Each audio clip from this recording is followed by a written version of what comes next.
Hello everyone，今日我哋嚟到中環，去一間新加坡嘅老字號餅鋪買手信。聽講呢間仲係香港第一間分店。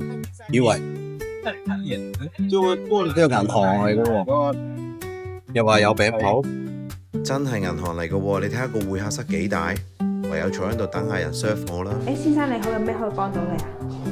我過嚟買蛋糕嘅。哦，買蛋糕喺樓下。等，呢間手信店就係老成昌啦。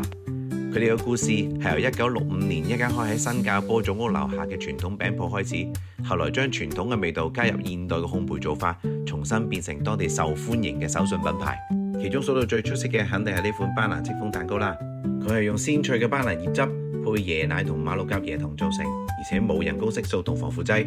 人哋就入銀行攞錢，我就買咗成袋餅酒。好啦，返到屋企正式開箱。呢個係大王㗎啦！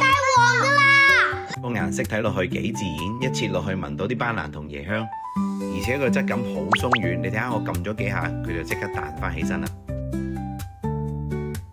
係好心你就慢慢食啦，你睇下佢食得幾擒青。好味啊！除咗班蘭蛋糕之外，我仲買咗呢個班蘭蛋卷。個蛋卷好唔好食？聽聲就知啦。